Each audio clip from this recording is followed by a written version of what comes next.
ಮಧ್ಯ ದೇಶದಲ್ಲಿ ಅಶ್ವಪತಿ ಎಂಬ ಧರ್ಮಾತ್ಮ ಮತ್ತು ಜ್ಞಾನಿ ರಾಜನಿದ್ದನು.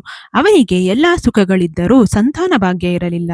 ವಿದ್ವಾಂಸರ ಸಲಹೆಯ ಮೇರೆಗೆ ರಾಜನು ಸಾವಿತ್ರಿ ದೇವಿಯನ್ನು ಕುರಿತು ಕಠಿಣ ತಪಸ್ಸು ಮಾಡಿದನು.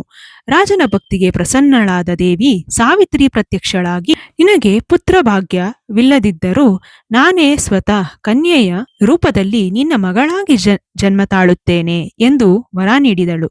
ಕೆಲ ದಿನಗಳ ನಂತರ ರಾಜನ ಅರಮನೆಯಲ್ಲಿ ಹೆಣ್ಣು ಮಗು ಜನಿಸಿತು. ದೇವಿಯ ಅನುಗ್ರಹದಿಂದ ಹುಟ್ಟಿದ ಕಾರಣ ಆ ಮಗುವಿಗೆ ಸಾವಿತ್ರಿ ಎಂದೇ ಹೆಸರಿಡಲಾಯಿತು.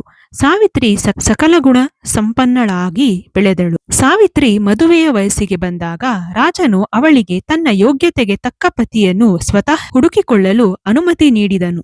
ಸಾವಿತ್ರಿ ತನ್ನ ಮಂತ್ರಿಗಳೊಂದಿಗೆ ವರನ ಹುಡುಕಾಟಕ್ಕೆ ಹೊರಟಳು. ಒಂದು ದಿನ ಸಾವಿತ್ರಿ ಕಾಡಿನಿಂದ ಹಿಂತಿರುಗಿದಾಗ ಅರಮನೆಯಲ್ಲಿ ದೇವರ್ಷಿ ನಾರದರು ಉಪಸ್ಥಿತರಿದ್ದರು. ಸಾವಿತ್ರಿ ತಾನು ಸತ್ಯವಾನನನ್ನು ತನ್ನ ಪತಿಯಾಗಿ ಆರಿಸಿಕೊಂಡಿರುವುದಾಗಿ ತಿಳಿಸಿದಳು. ಸತ್ಯವಾನನು ಶತ್ರುಗಳಿಂದ ರಾಜ್ಯವನ್ನು ಕಳೆದುಕೊಂಡು ಕಾಡಿನಲ್ಲಿ ಅಂಧ ತಂದೆ ತಾಯಿಯೊಂದಿಗೆ ವಾಸಿಸುತ್ತಿದ್ದ ದ್ಯುಮಸೇನ ರಾಜನ ಪುತ್ರನಾಗಿದ್ದನು. ಸತ್ಯವಾನನು ಅತ್ಯಂತ ಗುಣವಂತ, ಧರ್ಮಾತ್ಮ ಮತ್ತು ಸತ್ಯವಂತನಾಗಿದ್ದನು. ಸತ್ಯವಾನನ ಹೆಸರು ಕೇಳಿದ ನಾರದರು ರಾಜನಿಗೆ ಒಂದು ಆಘಾತಕಾರಿ ವಿಷಯವನ್ನು ತಿಳಿಸಿದರು. ಸತ್ಯವಾನನು ಸಕಲ ಗುಣ ಸಂಪನ್ನನಾಗಿದ್ದರೂ ಅವನು ಅಲ್ಪಾಯುಷ್ಯನಾಗಿದ್ದನು. ಇಂದಿಗೆ ಸರಿಯಾಗಿ 1 ವರ್ಷದ ನಂತರ ಅವನ ಮೃತ್ಯು ಸಂಭವಿಸಲಿದೆ ಎಂದು ನಾರದರು ಭವಿಷ್ಯ ನುಡಿದರು. ಇದನ್ನು ಕೇಳಿದ ರಾಜ ಅಶ್ವಪತಿ ಗಾಬರಿಗೊಂಡು ಸಾವಿತ್ರಿಗೆ ಬೇರೆಯವರನ್ನು ಆರಿಸಿಕೊಳ್ಳಲು ತಿಳಿಸಿದರು. ಆದರೆ ಸಾವಿತ್ರಿ ತನ್ನ ನಿರ್ಧಾರದಿಂದ ಹಿಂದೆ ಸರಿಯಲಿಲ್ಲ.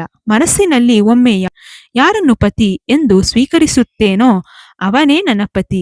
ರಾಜನ ಆಜ್ಞೆ, ಬ್ರಾಹ್ಮಣನ ಪ್ರತಿಜ್ಞೆ ಮತ್ತು ಕನ್ಯಾದಾನ ಜೀವನದಲ್ಲಿ ಒಂದೇ ಬಾರಿ ಆಗುವುದು ಎಂದು ತನ್ನ ದೃಢ ಸಂಕಲ್ಪವನ್ನು ವ್ಯಕ್ತಪಡಿಸಿದಳು. ನಾರದರು ಕೂಡ ಅವಳ ಪವಿತ್ರವಾದ ಧರ್ಮಕ್ಕೆ ಮೆಚ್ಚಿ ಮದುವೆಗೆ ಸಮ್ಮತಿ ನೀಡಿದರು. ಸಾವಿತ್ರಿ ಮತ್ತು ಸತ್ಯವಾನರ ವಿವಾಹವೂ ಕೂಡ ಆಯಿತು. ಸಾವಿತ್ರಿ ಅರಮನೆಯ ಸುಖವನ್ನು ತೊರೆದು ಕಾಡಿನಲ್ಲಿ ಅತ್ತೆ ಮಾವನ ಸೇವೆ ಮಾಡುತ್ತಾ ಪತಿಯೊಂದಿಗೆ ವಾಸಿಸತೊಡಗಿದಳು. ನಾರದರು ಹೇಳಿದ ಆ ಕೊನೆಯ ದಿನ ಹತ್ತಿರ ಬಂದಾಗ ಸಾವಿತ್ರಿ 3 ದಿನಗಳ ಮುಂಚಿತವಾಗಿಯೇ ಕಠಿಣ ಉಪವಾಸ ವ್ರತವನ್ನು ಆರಂಭಿಸಿದ್ದಳು. ಸತ್ಯವಾನನ ಆಯಸ್ಸು ಮುಗಿಯುವ ದಿನದಂದು ಅವನು ಎಂದಿನಂತೆ ಕಾಡಿಗೆ ಕಟ್ಟಿಗೆ ಕತ್ತರಿಸಲು ಹೊರಟಾಗ ಸಾವಿತ್ರಿಯು ಅವನ ಜೊತೆ ಹೊರಟಳು. ಕಾಡಿನಲ್ಲಿ ಮರ ಹತ್ತಿಗೆ ಕತ್ತರಿಸುವಾಗ ಸತ್ಯವಾನನಿಗೆ ತಲೆನೋವು ಕಾಣಿಸಿಕೊಂಡಿತು. ಅವನು ಕೆಳಗಿಳಿದು ಸಾವಿತ್ರಿಯ ಮಡಿಲಿನಲ್ಲಿ ತಲೆಯಿಟ್ಟು ಮಲಗಿದನು. ಅಷ್ಟರಲ್ಲೇ ದಕ್ಷಿಣ ದಿಕ್ಕಿನಿಂದ ಸಾಕ್ಷಾತ್ ಯಮರಾಜನು ಸತ್ಯವಾನನ ಪ್ರಾಣವನ್ನು ತೆಗೆದುಕೊಂಡು ಹೋಗಲು ಪ್ರತ್ಯಕ್ಷನಾದನು. ಯಮರಾಜನು ಸತ್ಯವಾನನ ಸೂಕ್ಷ್ಮ ಜೀವವನ್ನು ತನ್ನ ಪಾಶದಲ್ಲಿ ಬಂಧಿಸಿ ದಕ್ಷಿಣ ದಿಕ್ಕಿಗೆ ಸಾಗಿದನು. ಸಾವಿತ್ರಿಯು ಯಮರಾಜನನ್ನು ಹಿಂಬಾಲಿಸತೊಡಗಿದಳು. ಯಮರಾಜನು ಅವಳನ್ನು ತಡೆದು, ಮನುಷ್ಯನ ಸಾಂಗತ್ಯವು ಮೃತ್ಯುವಿನವರೆಗೆ ಮಾತ್ರ, ಇನ್ನು ನೀನು ಹಿಂತಿರುಗು ಎಂದನು. ಆದರೆ ಸಾವಿತ್ರಿ ತನ್ನ ಧರ್ಮ ಬುದ್ಧಿ ಮತ್ತು ಪತಿವ್ರತಾ ಶಕ್ತಿಯಿಂದ ಯಮರಾಜನೊಂದಿಗೆ ಧರ್ಮದ ಕುರಿತು ಸಂವಾದ ನಡೆಸಿದಳು. ಅವಳ ಮಾತಿಗೆ ಪ್ರಸನ್ನನಾದ ಯಮರಾಜನು, ಪತಿಯ ಪ್ರಾಣವನ್ನು ಬಿಟ್ಟು ಬೇರೆ 3 ವರಗಳನ್ನು ಕೇಳು ಎಂದನು. ಸಾವಿತ್ರಿ ಅತ್ಯಂತ ಚತುರತೆಯಿಂದ 3 ವರಗಳನ್ನು ಕೇಳಿದಳು. ಮೊದಲನೆಯ ವರ, ತನ್ನ ಅತ್ತೆ ಮಾವಂದಿರಿಗೆ ಕಣ್ಣಿನ ದೃಷ್ಟಿ ಮರಳಿ ಸಿಗಬೇಕು. ಎರಡನೆಯ ವರ, ತನ್ನ ಮಾವನು ಕಳೆದುಕೊಂಡ ರಾಜ್ಯವು ಅವರಿಗೆ ಮರಳಿ ಸಿಗಬೇಕು. ಮತ್ತು 3ನೆಯ ವರ, ತನ್ನ ತಂದೆ ಅಶ್ವಪತಿಗೆ 100 ಜನ ಪುತ್ರರು ಜನಿಸಬೇಕು ಎಂದು.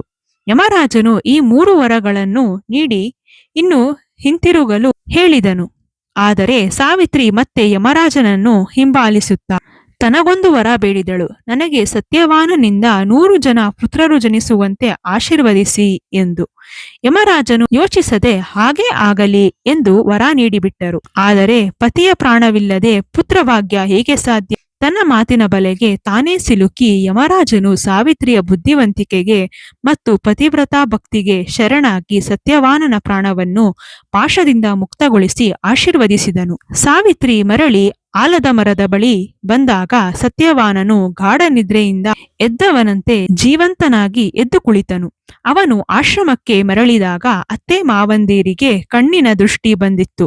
ಶೀಘ್ರದಲ್ಲೇ ಅವರಿಗೆ ರಾಜ್ಯವೂ ಮರಳಿ ಸಿಕ್ಕಿತು. ಸಾವಿತ್ರಿ ಮತ್ತು ಸತ್ಯವಾನರು 100 ಜನ ಪುತ್ರರನ್ನು ಪಡೆ ದೀರ್ಘಕಾಲ ಸುಖವಾಗಿ ಬಾಳಿದರು. ಈ ವಟಸಾವಿತ್ರಿ ಕಥೆಯನ್ನು ಕೇಳುವವರಿಗೆ ದೇವಿಯ ಕೃಪೆ ಲಭಿಸುತ್ತದೆ. ಅವರ ಮನೆಯಲ್ಲಿ ಅಕಾಲ ಮೃತ್ಯುವಿನ ಭಯ ಇರುವುದಿಲ್ಲ ಎಂಬುದು ಶಾಸ್ತ್ರಗಳ ನಂಬಿಕೆ.